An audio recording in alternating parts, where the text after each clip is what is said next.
Here we go, Steelers. Here we go. Here we go, Steelers. Here we go.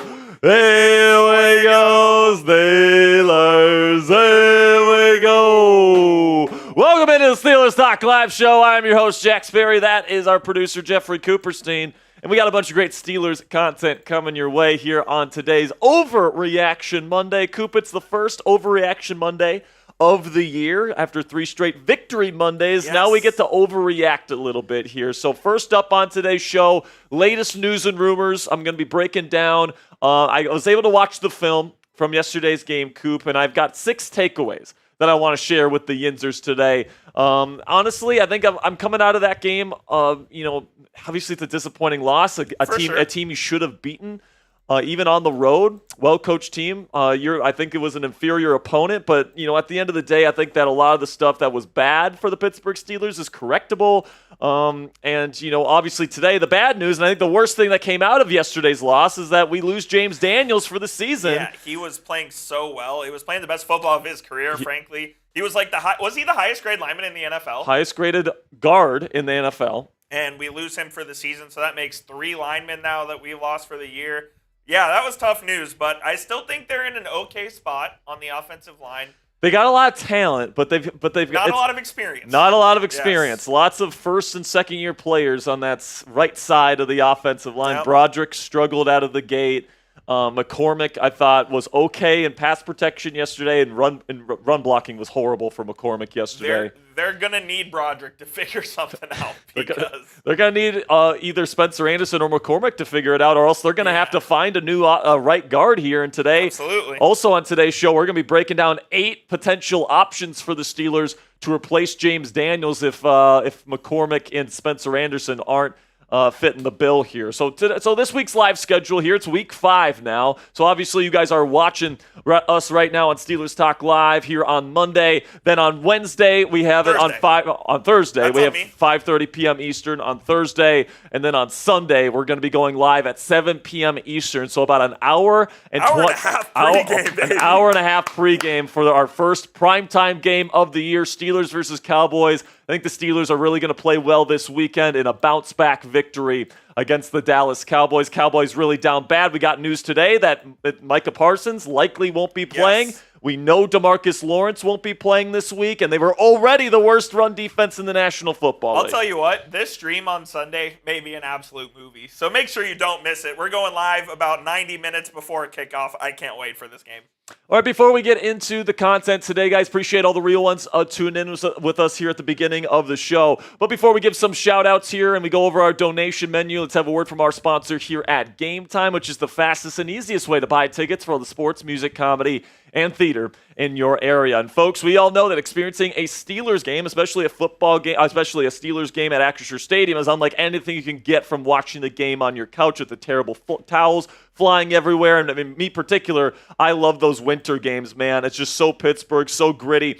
And you guys can experience it this year with a brand new feature from our friends at Game Time called Game Time Picks, which filters out the fluff to show you only incredible deals on great seats so you don't waste time searching through thousands of tickets. All you have to do to use Game Time Picks is go on the Game Time app, find a game or an event you want to go to, you select the Game Time Picks button, and it automatically does all the research for you to find the best deals with the best seats, so you don't have to go, spend hours of your time, precious time, going through all these ticketing apps, trying to find the best prices. On Game Time, you have the lowest price guarantee on any ticket to any event, and Game Time Picks allows you to find the best deals available on the Game Time platform. You also get all-in pricing, so you don't get slapped with crazy fees at checkout, and flash deals so you can get even cheaper tickets the closer you wait to game time. Take the guesswork out of buying tickets with Game Time today. Download the Game Time app, create an account, and use code CHATSPORTS. That's one word, all caps, CHATSPORTS for $20 off your first purchase. Terms apply. Again, it's just for that first purchase. Create an account with Game Time today and redeem code CHATSPORTS for $20 off. Download Game Time today. What time is it? Game time. So here's our donation menu for the day, guys. If you guys want to send in a donation, we greatly appreciate your guys' support for the channel. Every dollar that you guys donate goes towards improving our graphics, improving our office space, improving our equipment. Coop and I don't take a single dime for ourselves. So we really do appreciate anything that you guys are able to donate to the show. Any super chat, you're going to get on the show. If you want to vent about the Pittsburgh Steelers, if you want to voice some of your frustrations today after that Week 4 loss, if you got a question you want to ask me, send in a super chat and we'll get you on the show and we'll answer your question, all that great stuff. $10 today. If you guys were here for the watch party yesterday, we got the candy bag, we got the Skittles gummies for the candy tosses. We've got some new steaks today, Coop, that we'll show off here in a second. Plus $100 we'll bang for you. Pause and go, here we go, Steelers with the terrible towels. And $500, we hit the gong and we give away a black diamond. So our candy toss promotion today, every $10 donation that we get today, if I cannot successfully throw a piece of Skittles gummies into Coop's mouth, we have some punishments, okay? So we do have some things that we need to do. Every single miss is going to be a shot for both me and Coop. Okay, so that's every single miss. Then every 3 misses, we have to do a hot jelly bean. All right, so we got this pack of hot jelly beans. We haven't done the hot bean boozles on for a while, and they hurt. All right, so if we get 3 misses here, we both have to do a hot jelly bean, and then 5 misses, we'll do a boot to finish up today's show. So if you guys send in those 10s, we will do the candy tosses, and we'll take some shots, and we'll have some fun on today's show. Now, if you guys want to send in your donations via Venmo, Cashapp, or PayPal, we actually get to keep a larger portion of the proceeds. We're not going to tell anybody to not super chat here on YouTube, but just know that YouTube takes a 30% cut of every single dollar that you donate via super chat. So if you want more of your donation dollars to go to us here at Steelers Talk, you guys can find me at Jack Sperry on Venmo, money sign Captain Jack 19 on Cash App, or at Captain Jack Rabbit on PayPal. We had another watch party yesterday on Sunday afternoon where we had over $1,000 in Super Chat and Venmo and Cash App and PayPal donations. So thank you guys so much for all of your support. And I want to give a big shout out here to all of our Black Diamonds. I just want to chime in real quick. Yeah. Kirk Crater has a very important and pertinent question. Okay. When is Yoder going to run?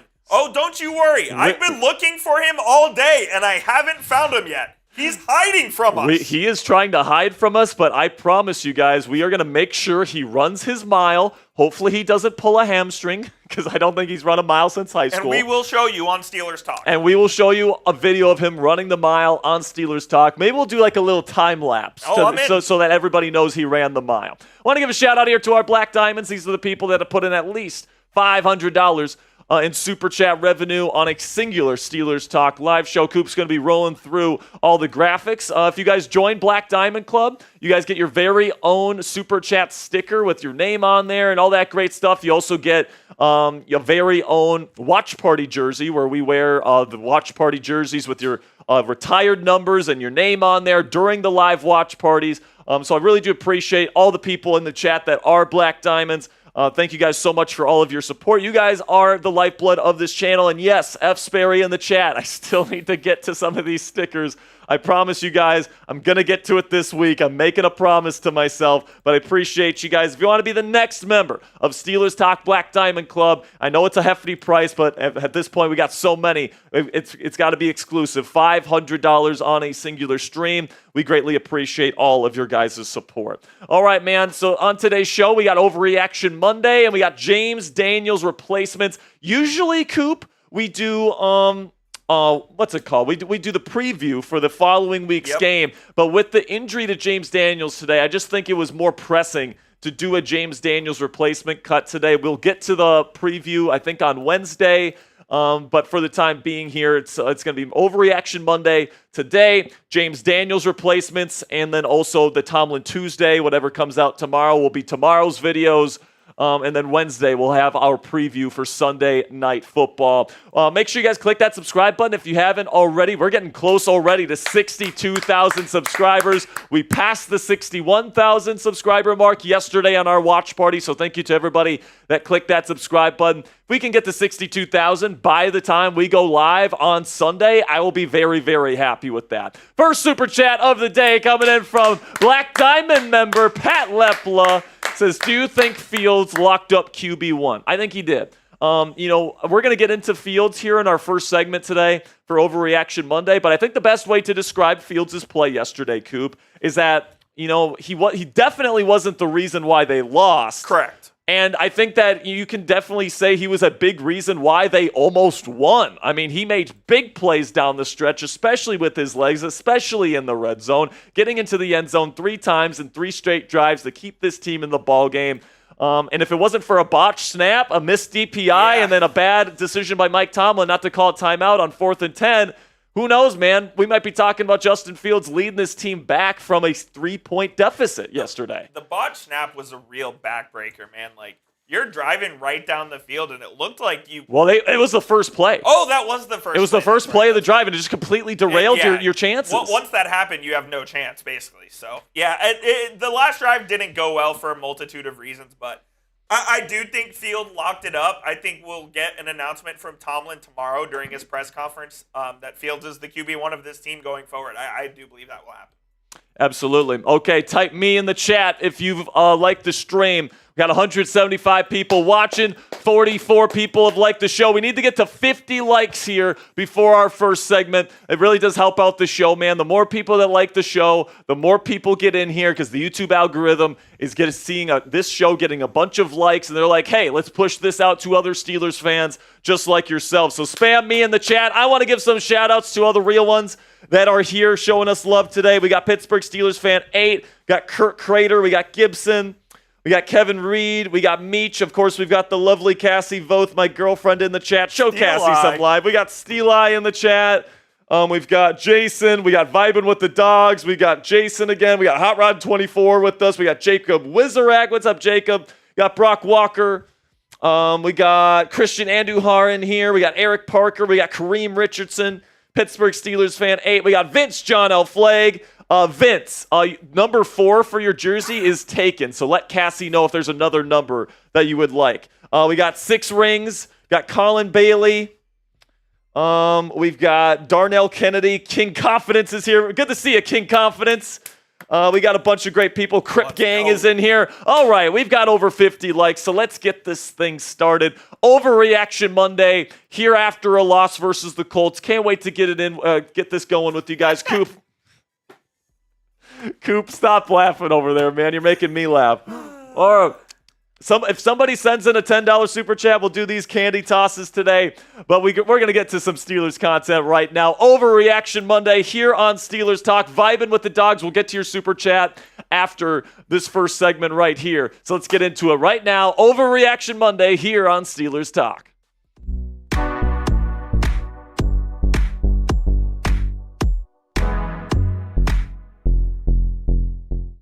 Welcome into Steelers Talk. I'm your host, Jack Sperry, and today it is Overreaction Monday, the first Overreaction Monday for the Pittsburgh Steelers during the 2024 campaign after taking that loss versus the Colts in Week 4. Today I got 6 takeaways after watching the film I think that going out of or moving forward here for the Pittsburgh Steelers, you're feeling pretty optimistic about this team's future, even though it wasn't a perfect game by any stretch of the imagination against the Colts. Before we get into my takeaways here, help us win the month of September in the AFC North. So this is the total amount of added subscribers for all 4 of our channels in the AFC North here at Chat Sports. And right now we are right behind the Browns Report, less than 20 subscribers away. Also, the Ravens Rundown is kind of on our heels as well. And the Bengals Breakdown is just a straight up joke. Let's just call it what it is. 376 subs. Come on, Stone Shields. You can do better than that, my friend. Come on now. Click that subscribe button right now to help us win and show the rest of the AFC North that we run this division. My first takeaway here on Overreaction Monday is that the Steelers need to name Justin Fields QB1. Now, I know there's some people that are advocating for Russell Wilson to play. They're like, the Steelers lost, and Fields had a turnover that was a really bad turnover. And, granted, yes, the Steelers lost, and yes, Justin had a bad turnover in that game yesterday. But listen, man, with multiple injuries on the offensive line, the run game being as kind of lackadaisical as it has been to start this season. And then, of course, we know the problems at the wide receiver position. I think you need Justin Fields' ability to make plays off script, not only with his legs, but also with his arm. He was a big reason why the Pittsburgh Steelers were able to come back in yesterday's ballgame. And a lot of the big plays the Steelers had offensively was because of Justin Fields making plays off schedule. And that's, I think, what the Steelers need right now to remain functional on offense. I'm not sure if Russell Wilson still has that playmaking spark that made him a superstar in Seattle. Now, you look at the offensive line situation right now, and it's not looking fantastic. 3 offensive linemen that were starters for this football team at the time they were injured have been out for the season now. Nate Herbig had that torn pec. Troy Fautano is getting had surgery on his knee, and now James Daniels, it was announced today, will miss the season with an Achilles tear. So listen, man, you look at that right there, this offensive line is going to take its lumps for sure. So you're going to want a guy like Justin Fields that can make things happen outside of the pocket and make things happen off script. And then the run game here just hasn't been very good to this point. Now, whether you want to blame Arthur Smith, whether you want to blame the offensive line, whether you want to blame Najee Harris, right now the Steelers are only 3.7 yards per rush through the first 4 weeks, which currently ranks 25th in the National Football League. This is supposed to be a bruising run game, and right now Justin Fields is really the main engine of this offense at this point because the Steelers' run game for most of this year has been pretty lackadaisical. Then you get to the wide receiver position here, and you got George Pickens, who's fantastic, but Van Jefferson has the second most snaps at wide receiver for the Steelers this year, and it's just not very good, man. He's not productive whatsoever. Calvin Austin III is productive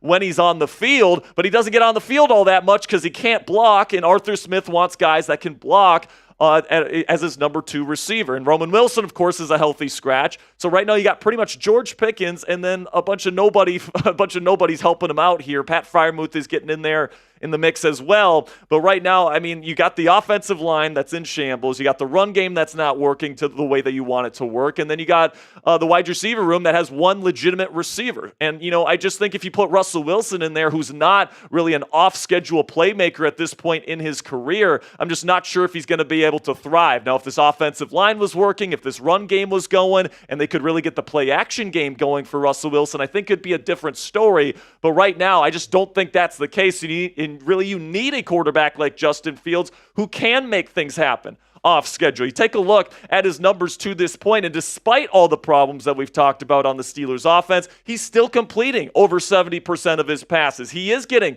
over 240 total yards of offense per game as the Steelers quarterback. He has 6 total touchdowns to 2 turnovers, which is a pretty darn good ratio right there, and I think that's only going to get better as the season goes on. And then you take a look at his game against the Indianapolis Colts yesterday. He had pretty darn good game, man. Over 300 yards passing. He added more to that as a rusher. He had 3 total touchdowns, 1 as a passer, 2 as a rusher. Completion percentage was still pretty good, and the only reason why it's not better is because he had to throw the ball a lot in the second half, and especially late into the game, and it's definitely more difficult to complete passes in that scenario than it is when you have a lead. And let's be real here. Justin Fields was not the reason why the Steelers lost that game yesterday. He just wasn't, and in fact, he was probably the biggest reason why they almost pulled off the win. I mean, he led 3 straight touchdown drives for this offense, and he led those drives with him making big-time plays off schedule with his legs, picking up first downs, big-time accuracy throws down the field as well. He really showed his guts, and he showed his ability to potentially be able to lead a team back from a 2-3 possession deficit yesterday. And because of all those reasons, I think Justin Fields needs to be named the full-time starter for this football team when Mike Tomlin takes the podium tomorrow. So predict it for me down there in the comments section. Will Justin Fields be named the full-time QB1 by head coach Mike Tomlin tomorrow? Give me a yes or a no for today's pinned comment. YouTube's going to throw you an ad break here in just a couple of seconds. And when that happens, take advantage of that time by giving me a yes or a no. Another takeaway that I have from watching the film from yesterday's game is that, is it time to start talking about Najee Harris? Because, this team declined his 5th-year option. There's a lot of Steelers fans and a lot of people like me, pundits in the media, that were kind of shocked by that and surprised by that. But, you look at his numbers through the first couple of games here, first few games, and it's just like, it's not that great. And yesterday was supposed to be his day. Kwity Paye, one of the best run-stuffing edge rushers for the Colts, did not play. And, I think front seven for Indianapolis isn't all that great. And Najee Harris wasn't even your most effective rusher. It was Cordero Patterson who actually ended up having to leave the game with an ankle injury. So right now, Najee Harris is not a very efficient rusher of the football to this point in the year. Just 3.4 yards per carry. Currently ranks 46th in the National Football League. Now, I will say, Najee is an explosive back, but he's not really designed to be an explosive back. He doesn't have elite long speed. He doesn't have really an elite a jump cut or anything that can make guys miss. Like what Najee does is he puts his head down and he gets you an extra 2 to 3 yards after contact, right? And, that can be very valuable in short yardage situations. I still think Najee has a very important role here with the Pittsburgh Steelers offense. But now that Jaylen Warren is dealing with his injuries, first it was the hamstring and now it's a knee, you don't have any juice at the position. And you had to rely on Cordero Patterson to provide that juice for you running the football yesterday. And you really, really hope that either Cordero or Jaylen gets back healthy here, because with just Najee Harris, I'm not sure how good this running game for the Pittsburgh Steelers can be, because at this point, he's pretty much a pure power back, and there's nothing wrong with that. The only issue is if you're the Steelers and you're trying to rely on this run game to be the main offensive engine and be the reason why you're scoring points, you need a little bit more juice and you need somebody that's capable of really generating these big-time plays, and I'm not sure Najee Harris is that type of player. So coming up here on Steelers Talk, more Week 4 takeaways. I got 4 more for you guys to share before I say goodbye for the day. But before we get into the rest of my takeaways here from this Week 4 loss, let's have a word from our sponsor here at Game Time, which is the fastest and easiest way to buy tickets for all the sports, music, comedy, and theater in your area. And guys, we all know that experiencing a Steelers football game at Acrisure Stadium is unlike anything you can get from watching games on your couch, all right? And Game Time Picks is a brand new feature from our friends at Game Time, which filter out the fluff to show you only incredible deals on great seats so you don't have to waste time searching through thousands of tickets. All you have to do to find the best tickets available anywhere on any ticketing site is you go to the Game Time app, find an event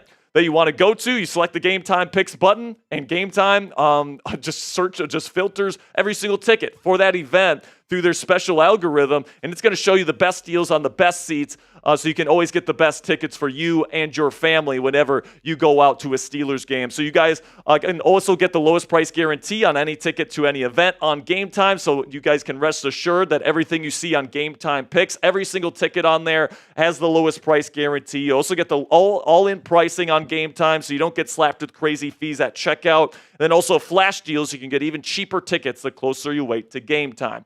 Take the guesswork out of buying tickets with Game Time today. Download the Game Time app, create an account, and use code CHATSPORTS. That's one word, all caps, CHATSPORTS for $20 off your first purchase. Terms apply. Again, create an account and redeem code CHATSPORTS for $20 off. Download Game Time today. What time is it?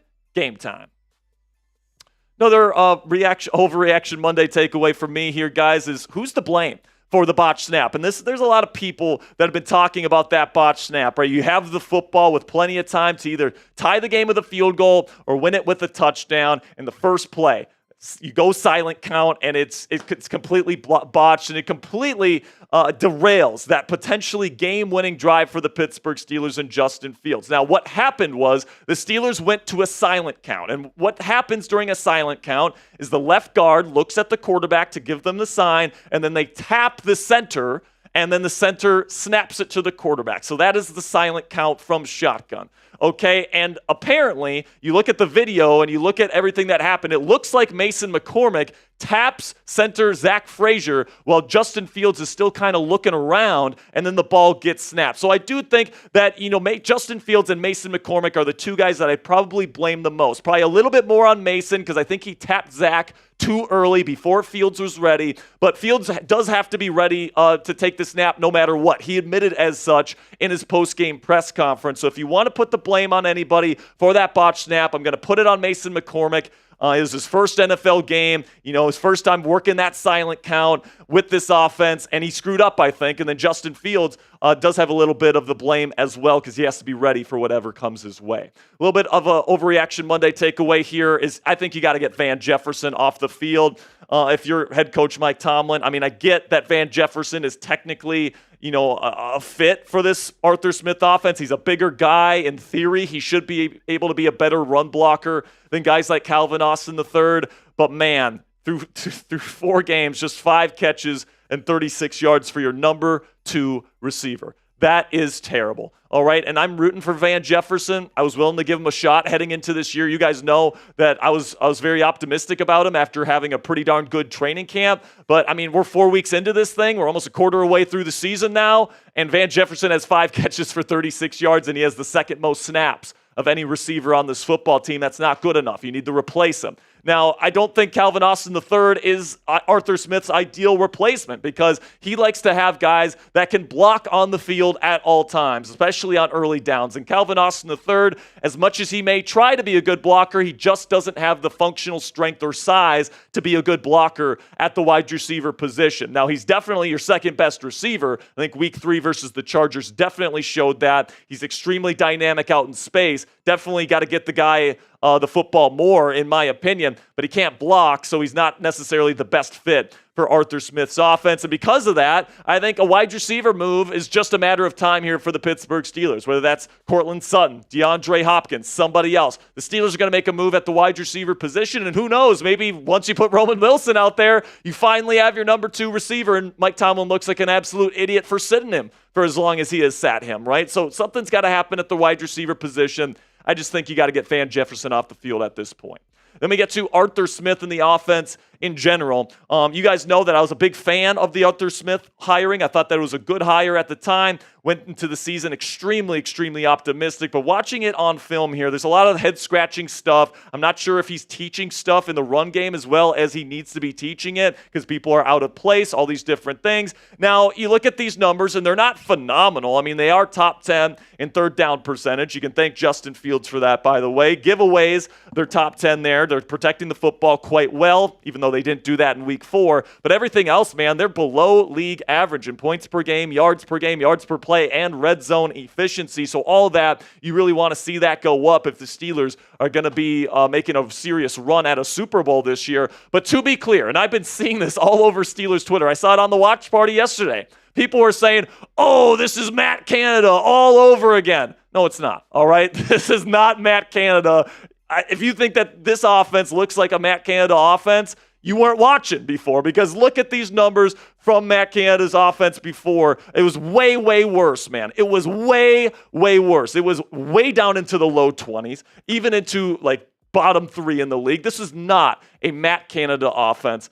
Arthur Smith is doing not the best job in the world, but it's a hell of a lot better than what we had with Matt Canada. Just wanted to put that out there.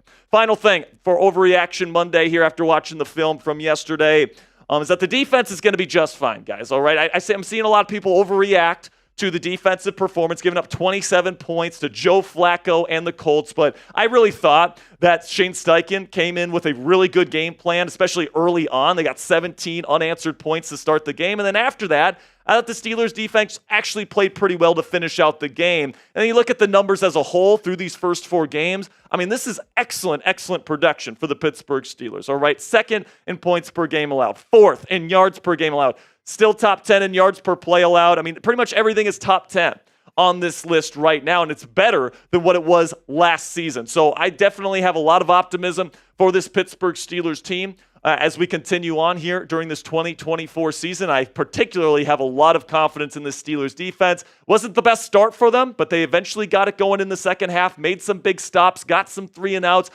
gave the offense an opportunity to win the game at the very end. So at the end of the day here, guys, I still think this pass rush is very good. Still think that Joey Porter Jr. is a lockdown number 1 corner. There's certainly some things that they need to clean up on the defensive side of the ball, specifically defensive game plan-wise. But I think that overall, this is still one of the best, if not the best defense in the National Football League. So fill in the blank for me down there in the comments section. The Steelers have the blank best offense in football today. For me personally, I'm going to still say they have the first best defense in football today. Still think this defense is awesome. I think by season's end, they're going to be first, second, or third in most major categories. So make sure you guys click that subscribe button if you haven't already. That's going to be it for today's edition of Steelers Talk. I will see you guys tomorrow, and until next time, here we go, Steelers. First segment out of the way there, Coop. What are some of the takeaways that you have from yesterday's game? Do you have anything you want to ask me about my takeaways there? I do think that the whole notion that this is Matt Canada's offense over again is a little ridiculous and reactionary.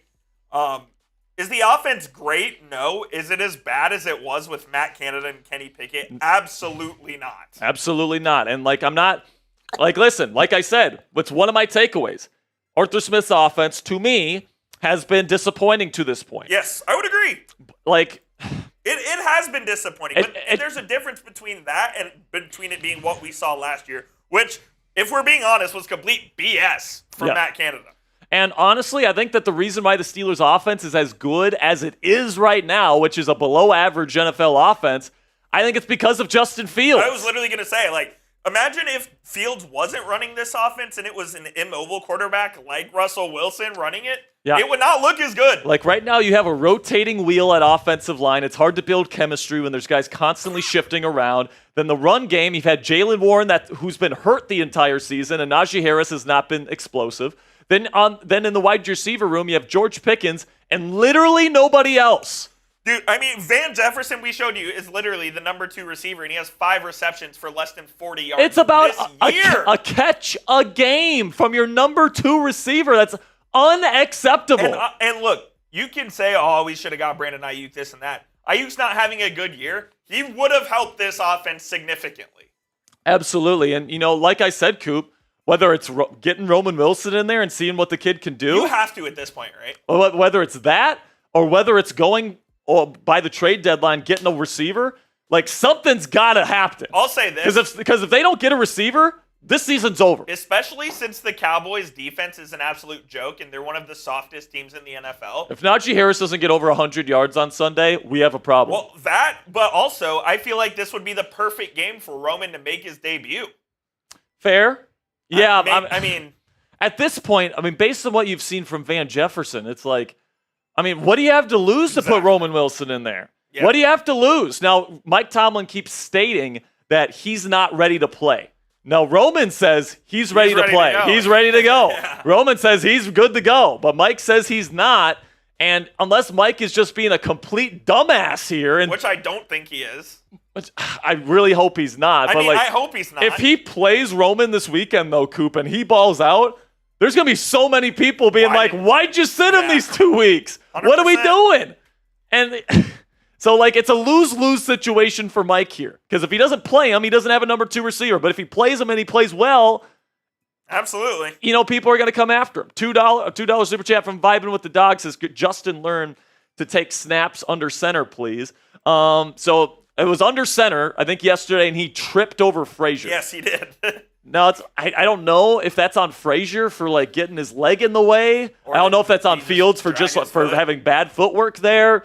I couldn't tell you. I'm not in the room. Who kind of screwed up there? It could have been both of them too, by the way. But the shotgun one, I think it was on Fields a little bit. Yeah. But it was mostly, I think, on Mason McCormick for tapping Zach Frazier. Because he's the one that signals to Frazier. Yeah, exactly. So he was and you look at the video, he did tap Frazier on the arm. And Frazier, he's not supposed to look back or anything. He's just supposed to snap it. Go. You're supposed to nod and go. Yeah. So that's not on Frazier at all. Now, maybe Fields gave him the signal and then started to look away. I don't know. But I have a hard time blaming Zach Frazier for that one. And also, just in general, maybe I'm just completely off base on this. Quarterbacks are more comfortable in the shotgun anyways at this point, right? A lot of these guys, the NFL. Yeah, a lot of these guys are coming in. No one takes snaps under center in college. 7 on 7. No one takes snaps under center in college. Yeah. And then they want these. And here's the thing. Tom Brady says this too. They're thrusting these guys into play early. Oh, yeah. So if you want these young quarterbacks to play well early, you got to make them comfortable. And what are they comfortable doing? In shotgun. Right? And for certain guys, it works. Like Joe Burrow. They've run it pretty much exclusively shotgun. Zach Taylor comes from the Sean McVay tree where they usually run under center stuff. But with Joe Burrow, they just put him in there with a shotgun-heavy offense, and it worked. Yep. But for other guys, it just doesn't work, man. If you want to run these Shanahan-style offenses, you can't be going in the pistol all the time. You got to go under center. $2 super chat from Christian Andujar says, I don't care what anyone says. It's the center's fault, not Justin Fields. It's not the center's fault. I think it's because, like I said, it's the silent count. Exactly. Okay, so all Zach has to do, Zach's job is to wait for someone to tap him, and then he snaps. Yeah. And Mason McCormick tapped him before Fields was ready. So Zach's not looking at Fields. He's waiting on Mason McCormick to give him the signal. And it wasn't a bad snap. He snapped it right to Fields' chest. It hit him in the face. Fields just wasn't ready. Yeah, exactly. So I put a little bit of it on Fields because maybe he gave the wrong signal to McCormick. Could have been. And, maybe that's the case. But I put most of the blame on McCormick there. It's his first NFL game. Maybe he thought he saw something from Fields to give Frazier the signal. Whatever it was, man, it was not good.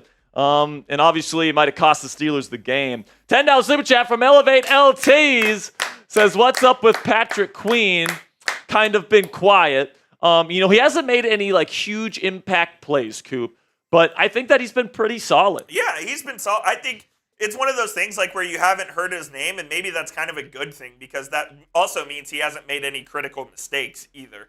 Has he made like the super splash play, like a forced fumble or an interception? No, but he's been pretty rock solid in the middle of the defense. And I like this comment from DK the Yinzer here. He says, Justin said himself he gave the leg signal too early. And like I said, like maybe because it's weird because Justin gives the leg. Yep. Right? And maybe that is the signal. And if that is the case, then it's on him. 100% on him because Mason got the correct sign. He gave Frazier the correct sign. Frazier did his job, and Fields, for some reason, looked away from the football. If that's the case, it's 100% on Fields. Absolutely. But maybe, I know there's certain teams that, you can do a leg kick, but that's not necessarily the sign. It can be the sign, but there's some teams where it's not. Now, Fields is going to take credit for it no matter what. He's the quarterback. Of course. What do we want Fields to do? Go like if it's on Mason McCormick, I still wouldn't want Fields to go out there and say, it was Mason fucked up. I don't want him to do that. I want him to take accountability for it every time. I'll tell you this. If he did that and said, yeah, Mason gave the wrong signal, the locker room would be lost like that. Exactly. So, it's hard to know for sure. If it is the case that Fields gave the correct sign to Mason and then he, for some reason, looked away, it just makes no sense. Why would Fields do that? But, we're never going to know the answer for sure. $5 super chat from Vibin with the Dog says it's because Fields can't take snaps under center. Smith's playbook is limited because it relies so much under center. Put in Russ. Said in that video, Vibin, with the way the offensive line is right now, with the lack of a run game that you have right now, with the wide receiver room being as little productive as they are. I'm sticking with Justin, man. I mean, is it possible Russell Wilson would play better? Maybe, but I think this offensive line would have to hold up a lot better. I think the run game would have to play a lot better, and then somebody would have to step up in the receiver room.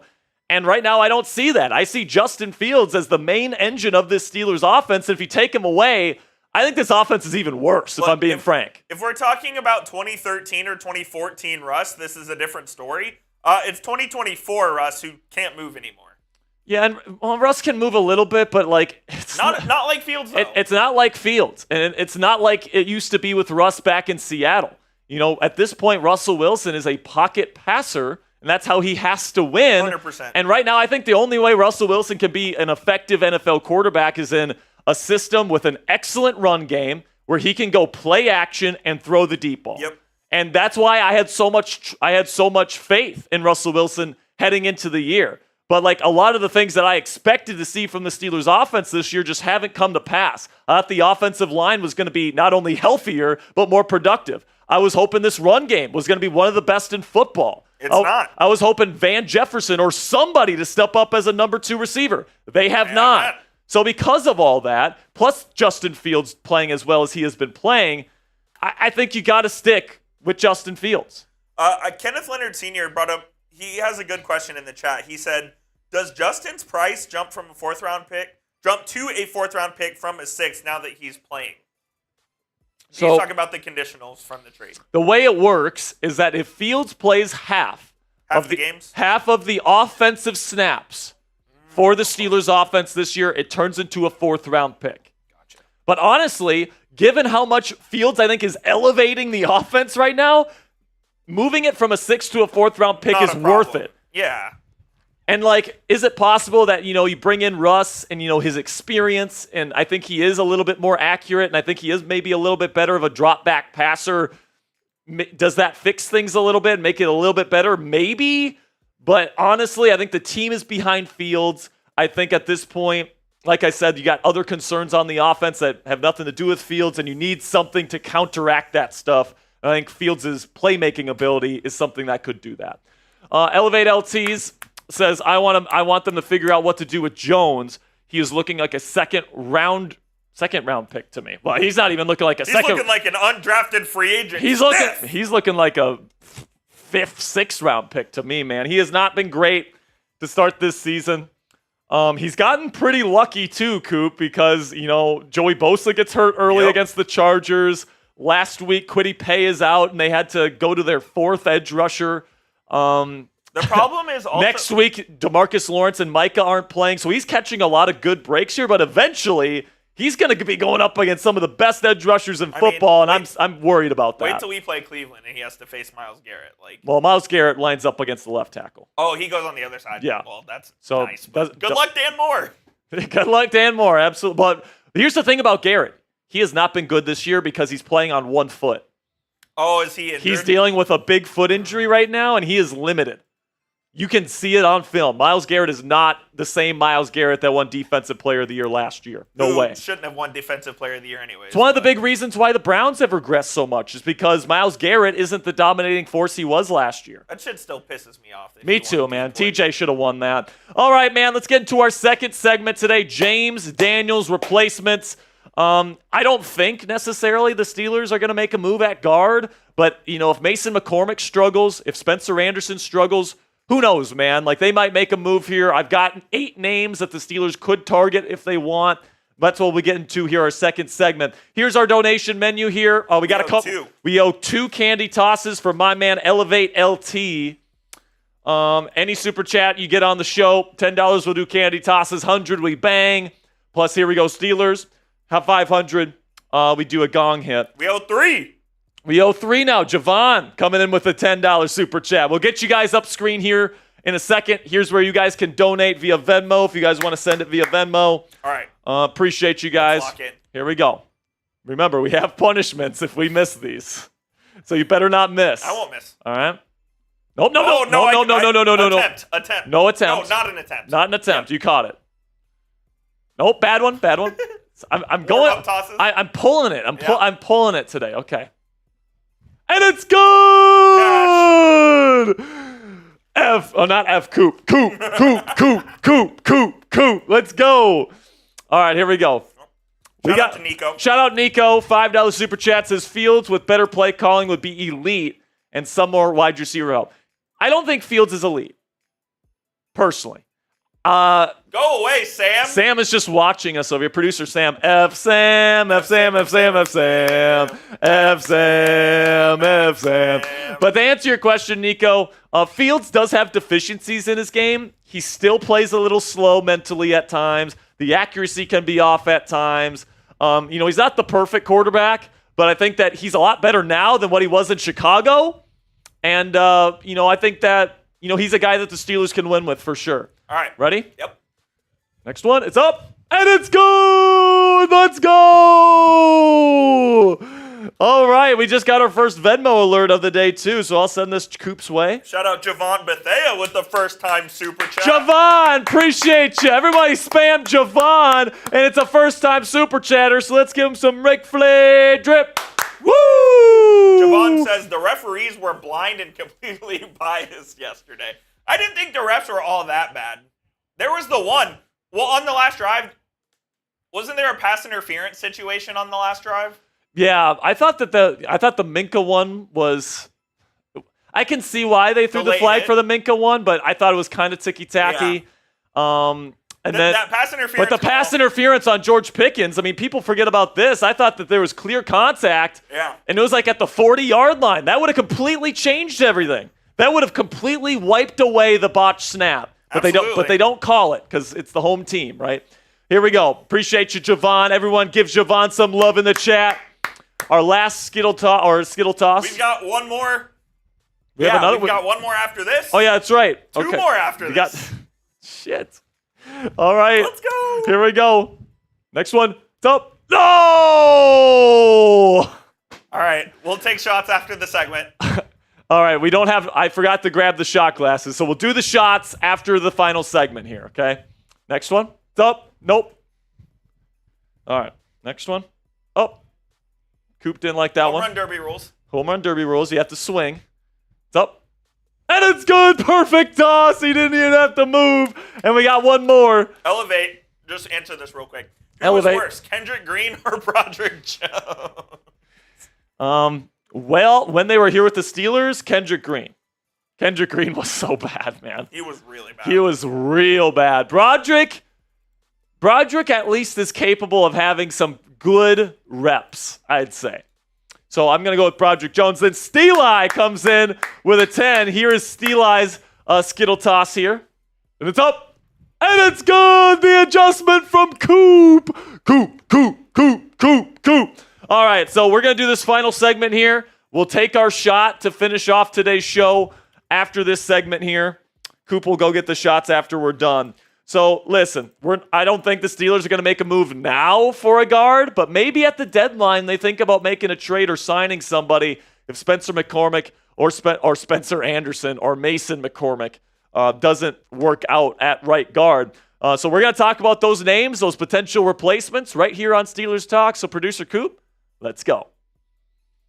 Today on Steelers Talk, we're going to be breaking down 8 potential replacements for starting right guard James Daniels after his season-ending Achilles tear in Week 4 versus the Indianapolis Colts. Listen, folks, I don't think necessarily the Steelers are going to make a move now. I think it's going to be either Mason McCormick or Spencer Anderson here up until the trade deadline. But if neither of those guys are working out and the Steelers are buying at the deadline, I could certainly see them picking up some sort of interior offensive lineman, and this is the names for you to keep your eye on. So let me know down there in the comments section, what's the more pressing need for the Pittsburgh Steelers right now? Is it wide receiver type WR, or do you think it's offensive guard type OG down there if you think it's guard? For me personally, I think it's receiver, but let me know what you guys think to kick off today's show. First name to keep your eye on here is Austin Corbett out of Carolina.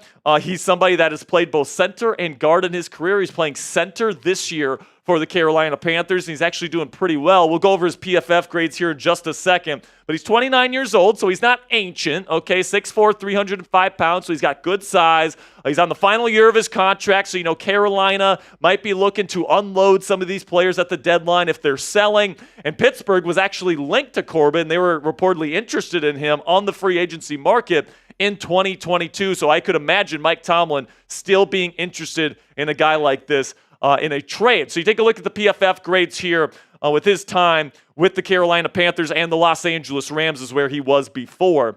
67.3 PFF grade this season. That's 16th among centers, but I think he's better as a guard, all right? And he's kind of in that high 60s to low 70s range throughout his career, except his rookie season there in 2019. Where he's gotten exponentially better since then. So he's a very solid, starting capable offensive lineman on the final year of his contract. That's what the Steelers need right now. And if the Steelers can get him for a decent price, I would absolutely pull the trigger on Austin Corbett. There's another name on the Carolina Panthers to keep your eye on here. Backup Brady Christensen is another name to keep your eye on. He was relatively highly touted coming out of college. So he's definitely a name to keep your eye on. But for me personally, I would rather target Austin Corbett. I think that he's got more starting experience. I think that he is still a very solid starting interior lineman. I think he's more of a for sure thing. So I think if the Steelers are going to trade draft capital for an interior lineman, you got to want to make sure that the guy is going to be able to play well. So for me, I would rather have Corbett from the Panthers. So here is a trade idea here that I have for Corbett. I would give up a 5th round pick for him.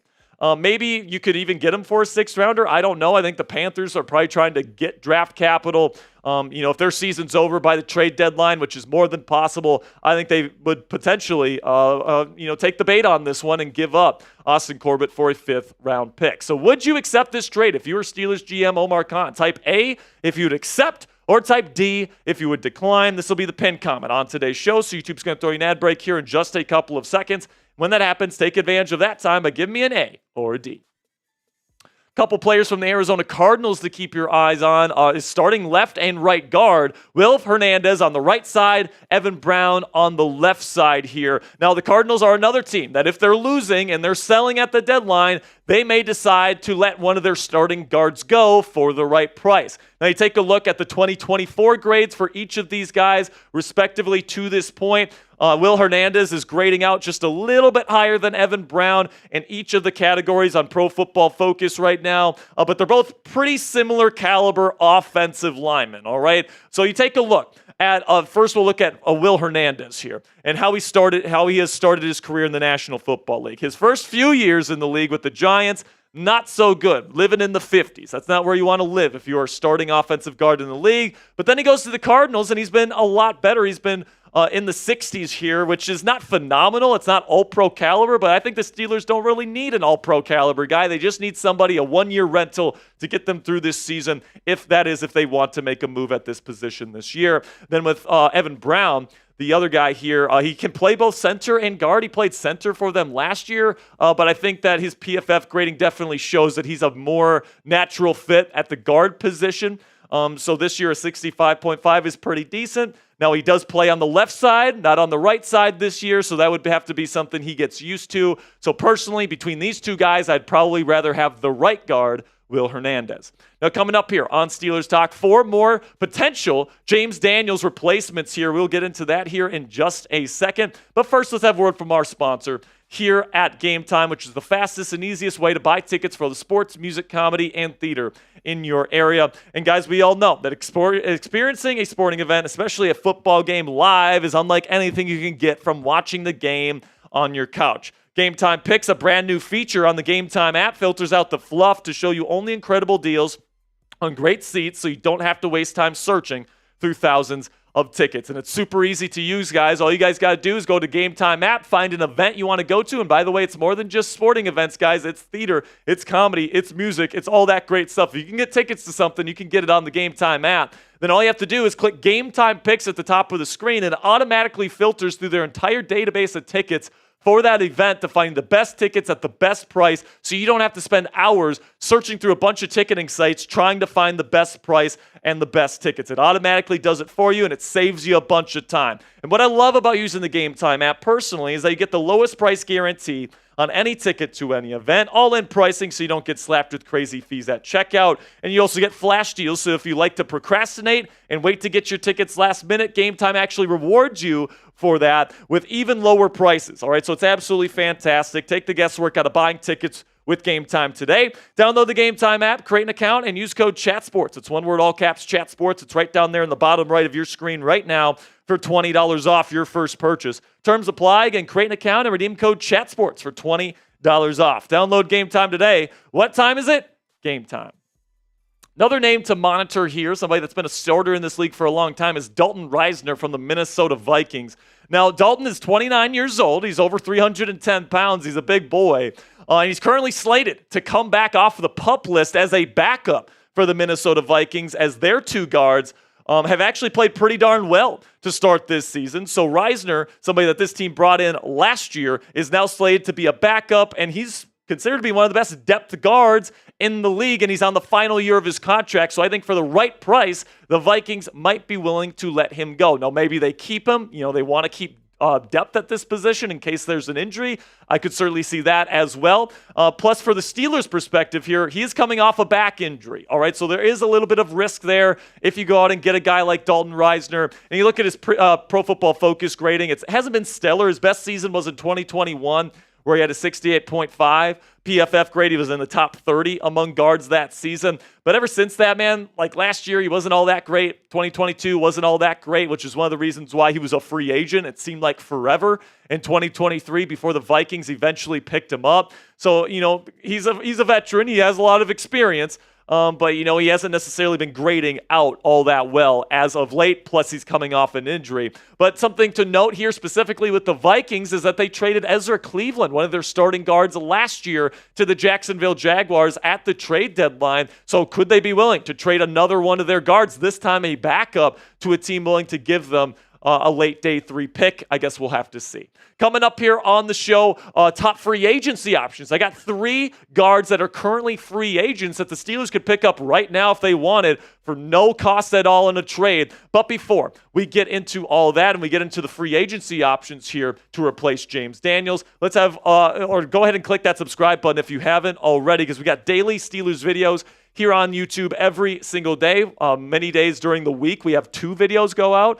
Breaking news coverage, like when the James Daniels news hit today, we got breaking news coverage out to you guys. Also, it's all 100% free, and we got weekly live shows for you guys to enjoy. We had the largest live community of Steelers fans anywhere on YouTube. Over 61,000 people have already subscribed to the channel, so I greatly appreciate your guys' support. And with that, let's finish up today's show with, I'm not going to try to pronounce Vitai's first name because you guys know me, man. I'm going to absolutely butcher it. But Vaitai is somebody that has been a very good offensive guard in this league for a long time, formerly with the Detroit Lions as late as last year. Now, his last healthy season was in 2021. All right, and he's had injuries the last couple of seasons, and now no team has really been willing to touch him to this point in the free agency process, even into the year.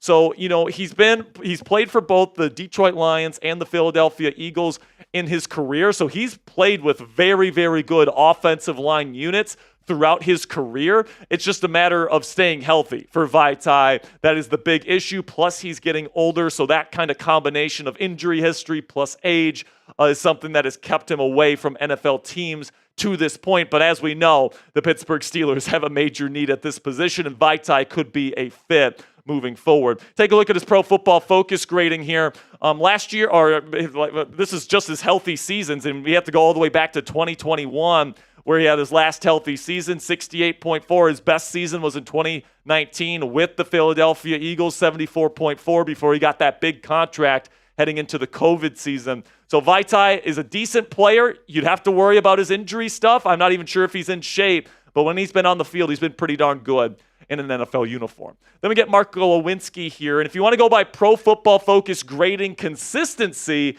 Glowinski might be the best option on the free agent market right now. This is somebody that's played for the Giants. He's played for the Colts. He's been a part of some very good offensive lines in his career. This is the last 8 years of Pro Football Focus grading for him. Last year, just a 63.3.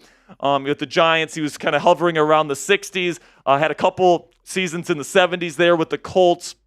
But at the end of the day, man, I do think that this is somebody that if you want to go by consistency, and in Pro Football Focus grading that is, and somebody that's played right guard, Mark Glowinski might make some sense. And then the final name to talk about here, Justin Pugh, somebody that was very, very good at the beginning of his career, one of the best guards in football to start his career.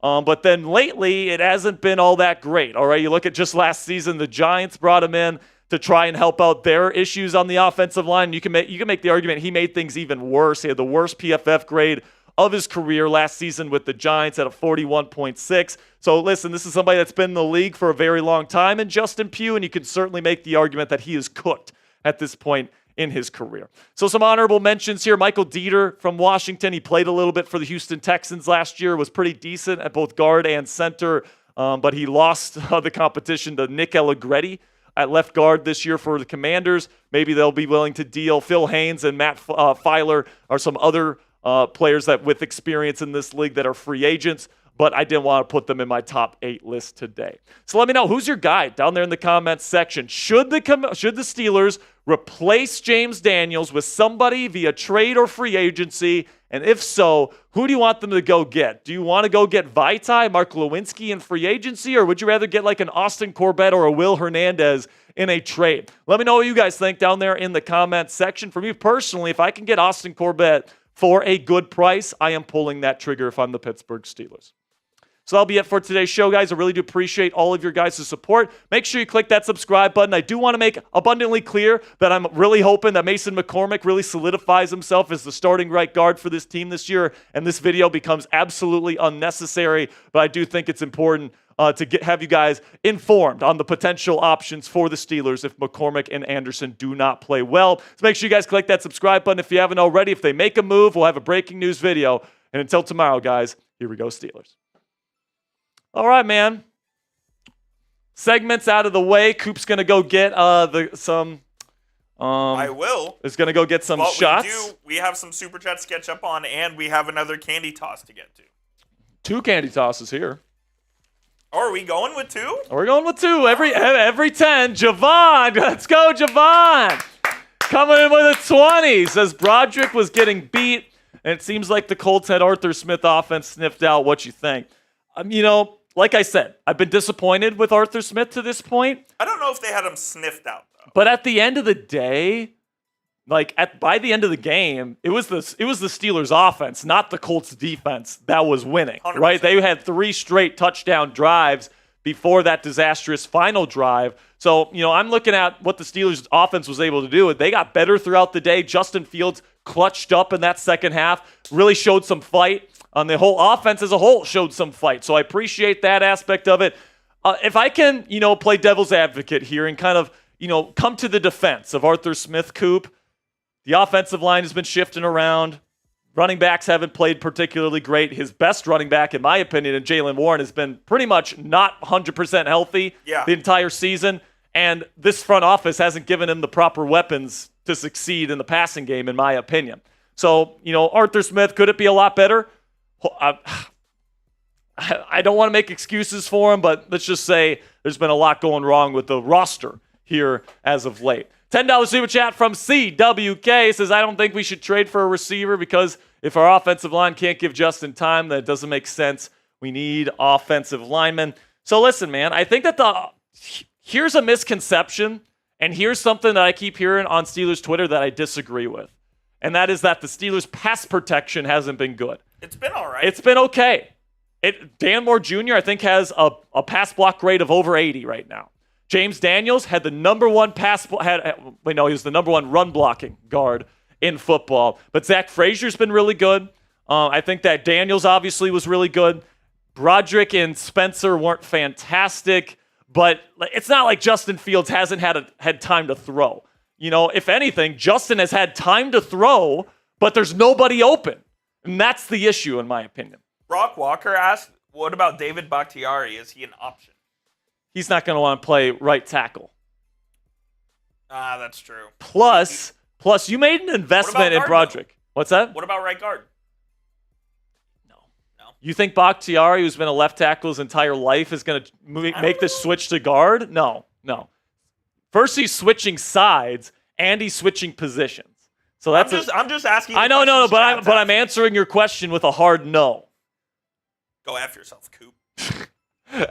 F Coop in the chat for asking stupid questions. But CWK, I do think that you need to address the receiver position.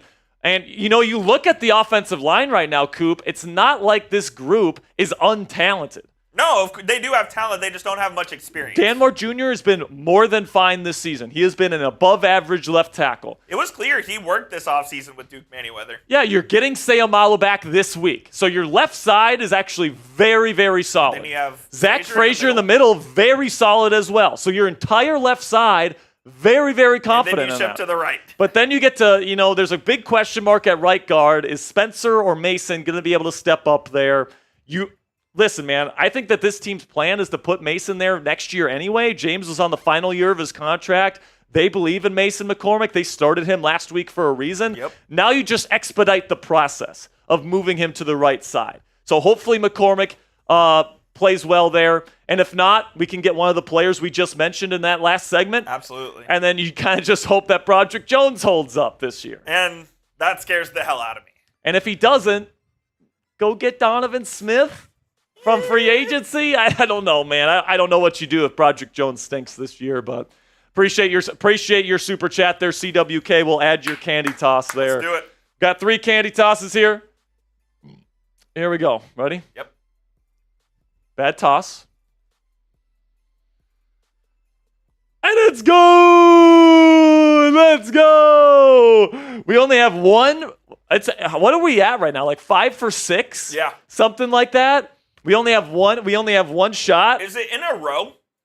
What's that? Like, is it 3 misses in a row? No, just 3 misses, period. Period. Oh, God. So if you keep sending in the 10s, we might have to get to this hot jelly bean. You ready? All right. It's up. Nope. Ooh, the headphones almost went. They did go. All right. Hang on. Joey usually takes them off because he needs to focus. Coop didn't like that one. Oh, get another one. And let's go! Let's go! We're on a roll today, folks. We are on a roll. Here's the final one. Hang on, let me pull up CWK's super. CWK puts in another 5. Oh no, they're not pulling. Don't we have the new stuff? Don't we have the new? I can get the new one real quick. Okay. It'll take me a second. So again, $10 super chats. We'll do the Skittle gummy tosses. Right now we're at 1 miss. If we get to 3 misses, we both have to eat a hot jelly bean. Not looking forward to that one, Jim. All right. But we only have one more toss, right? We only have one more toss as of right now. So we can't get to the So we can't get to the third unless we get another 10. All right, CWK says, I think Calvin Austin can be the number 2 receiver if Arthur Smith uses him right, or if they finally get Wilson on the field. Yeah, absolutely. Look, I want to see Roman play against the Cowboys. I do. I mean, if he's not ready to play, then I don't want to see him on the field. Like, if he stinks worse than the other guys. All right, we've got 2 more. But at the end of the day, you drafted this guy in the 3rd round for a reason. You need a wide receiver too. Absolutely. You need to play him so that we can see that he's not ready. You know what I'm saying? All right, here we go. It's up. Coop didn't like it. Another one. Perfect toss. Let's go. We got one more. And we've got another candy toss coming in from Elevate LTs. That green apple flavor is very good. Yes, green apple, very good. These Skittle gummies, by the way, if you guys, no free ads, but if you guys haven't tried these yet, them shits are good. You are missing out. Elevate LT says take Jones out and put Mount Washington on the Darnell at right tackle? Dude, the benefit of having a guy like Darnell is that he's a 6th offensive line. Not a 5th. Not a 5th. It's an No. I thought about it for a second. No. Interesting idea, Elevate LTs, but I want the advantage of having that mauling, run-blocking tight end. Also, he made some nice receiving plays. Yeah, absolutely. He made some nice plays as a receiver. But imagine Darnell is actually playing right tackle. He's wearing number 80 as a right tackle. That would just not look good. All right. Here we go. Here we go. It's up. Coop didn't like it. Coop just wants to see it first. Oh. Gotta see it. Coop's Joe Mauer. He needs to see the pitch before he takes the first pitch every time. Joe Mauer's in the Hall of Fame, baby. Yes, he is. Perfect. Oh, the headphones almost went again. But Coop is on fire. And we're only at 1 shot. You want to go get the shots now, Coop? Yep. If you guys want to keep the show going, you guys want to get us to a Bean Boozled Jelly Bean, you guys can send in a $10 super chat. It ain't happening. So quit asking. All right, so I'll take some questions here in the chat. Darnell says Tannehill is a good backup, plus he knows the offense, and he could guide Justin Fields on the ins and out of the offense. Is he saying trade Russ? Is that what you're saying, Darnell? I mean, here's the thing with Tannehill. He's already said he doesn't want to be a backup. So if you're bringing him in, you're bringing him in as a starter. I believe Tannehill said that on a podcast a couple weeks ago when the whole Miami situation was happening. He said he wants to go to a place where he can be the starter. And, I think if Fields gets hurt and Russ are hurt or he's traded away, that's when you call Tannehill. But he's not going to be a backup. So the idea that you trade Russ and then sign Tannehill, on paper it sounds good, but I just don't think Tannehill wants to do that. I mean, he's made his money, and I don't think he wants to hold a clipboard. He says trade Russ for a receiver. I get that, man. I don't think it's impossible either that we see Russ get traded, especially to a team like potentially Miami. Now, Miami's not going to give up any of their big-name receivers. I think Tyreek and Jalen are just too big of pieces to their offense to let go of. I mean, you can make an argument those pieces are bigger than Tua himself in that offense. So, I don't know, man. I don't think they give either one of those guys up for Russ. Coop brings in the shot. What you poured the fake stuff for me, right? You poured the fake tequila? He just looks at me like you got to try it to... So, listen, man, I don't know. If Will Levis completely sucks and the Tennessee Titans want to trade for Russ and they want to give us D-Hop, I mean, that might be an opportunity there, but oh, my gosh, this glass is filthy. Picked a bad glass, Coop. This is going to taste disgusting. All right, you ready? Cheers to 3 and 1. Yep. It tasted bad. Yeah, that'll do it. So we have Brian in there. Says, what about sending Austin in pre-snap motion in an attempt to try and get him the ball? I mean, Canada Jets. Wow. I can't believe people are Holy suggesting shit. we go back to the Canada Jets sweeps here. Everyone hated those. Now, like, I don't disagree, Brian, because what I want is to get the ball in Calvin's hands in space. I mean, you remember yesterday, Coop, with that punt return? I mean, the guy makes guys miss. He's got incredible speed, great agility. You get him the ball in space and good things happen, but how many times yesterday, Coop, did they go to 12 personnel with 2 receivers on the field and they put Van Jefferson in there? And he didn't do shit because he's Van Jefferson and he sucks. It felt like Jefferson had such a good camp in preseason that he was going to give us something this year. He's given us nothing.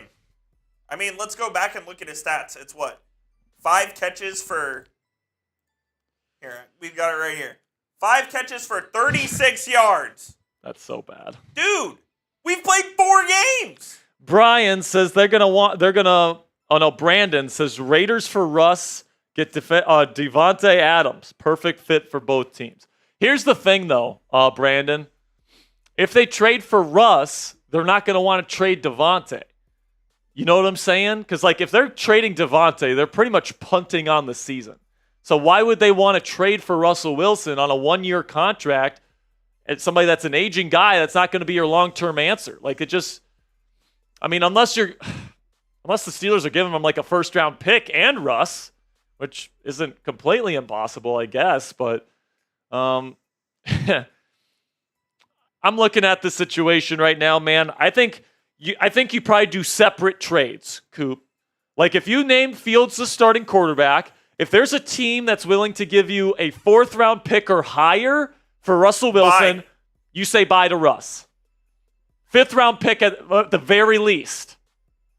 That is the absolute least I would take. Yeah, and it wouldn't shock me if Russ asks for a trade, especially if they name Fields the starter, which I think they will name Fields the starter tomorrow officially at Tomlin's press conference, and I don't think Russ will be too happy about it.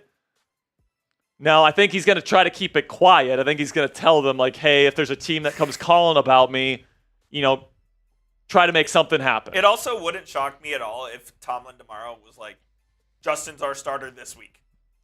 This week. Yeah, if he comes out tomorrow and says, Russ is still hurt. Justin's our starter for this week. It wouldn't shock me in the least. It would be such a Tomlin thing to do, man. But, I mean, with the leak that Rappaport had yesterday, where, like, they're expected to go with Fields, even though Russ will be healthy for this week, I feel like, I don't know if he can do that. Yeah. That leak. The leak was interesting that it came. Didn't that come, like, during the game yesterday? Or was that after? Before. It was during the pregame show when that came out yesterday. Yeah, that's interesting. I don't know what to think about. But, like, I could see, like, if there's any offense that Russell Wilson could have success in, I could see him have success with the Miami Dolphins. Yeah, that's true. I mean, he's got a great deep ball. They've got great deep weapons. They have a head coach that really knows how to scheme guys open. They've got a good run game. Now, they don't have the best offensive line, so that affects the run game and the pass protection. But out of the places you could go, New York, Las Vegas, Miami. Miami's number one easily. Yeah. Now, what would you get for him? Maybe a 5th-round pick. Yeah. Maybe like a 5th-rounder, and then you have to give up your 6th-rounder next year. I don't know what the trade would look like. But then you do a different trade for a receiver. And then if Fields gets hurt, you go and get Ryan Tannehill. 100%. Because Tannehill can come in immediately. He already knows the verbiage of this offense. He can operate this. I mean, it's not the best case scenario. But that's if you're going to trade Russ, that's probably the way I'd do it if I were Omar Khan. Let's see if we got any more questions in here before we say goodbye. Actually, let's talk about Monday Night Football here, Coop. Oh, real yeah, quick. let's do that. We'll do that and sign on out of here. Again, $10 super chats for candy tosses. We still need 2 more misses to do a hot bean boozled jelly bean. So tonight, speaking of the Dolphins, we got Titans versus Dolphins in Miami. So the Dolphins on prime time. Give me the Titans. You're picking the Titans to win. What was your score? This was your score prediction. I'm going 2013 Titans. I don't believe in the Titans. I don't believe in Will Levis. But the Dolphins are spinning their wheels right now. I don't believe in Tyler Huntley. He's just learning this offense. He's not a good quarterback. Give me Snoop Huntley and the Dolphins. I know our Dolphins host, Nick Roloff here, he's pretty confident the Dolphins are going to win tonight. I guess we'll see. I don't know, man. I feel like we're going to have a Will Levis fourth quarter drive to give him a lead here, and they're going to come away victorious. Can we just all agree that this is one of the worst, if not the worst, primetime game we're going to see the entire season? It might be the worst primetime game of all time. I mean, both these teams are ass. There's been some pretty bad games in the history. Remember when the Commanders and Bears played multiple years in a row on Thursday night, and neither of them had a quarterback? Like, I think that one. This one at least is a little bit interesting. Will Levis is entertaining, and then Tyler Huntley's playing in his first game. At least you got that. So I don't think this is the worst primetime game of all time. But the one I'm going to be watching tonight, Coop, Seattle versus Detroit. Me too. Seattle is 3-0, but they played nobody.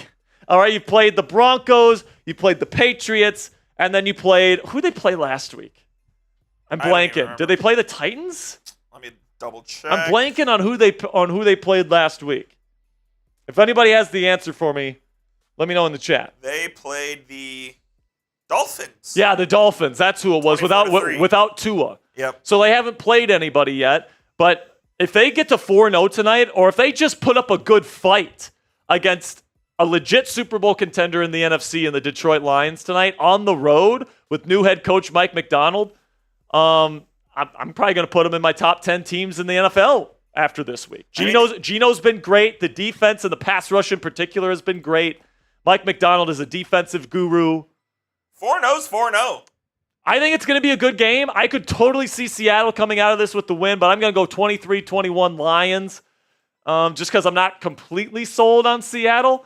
Definitely not betting on this football game. I think that Seattle could certainly win, but I'm going to go Lions to win this one. I'm also going to go Lions. I'm going to go 24-10. Lions win. You really think Seattle is fraudulent? I don't think they're very good. I do like the Lions. I always love Dan Campbell. I love their offense. Jared Goff is, I think, one of the most underrated quarterbacks in the NFL.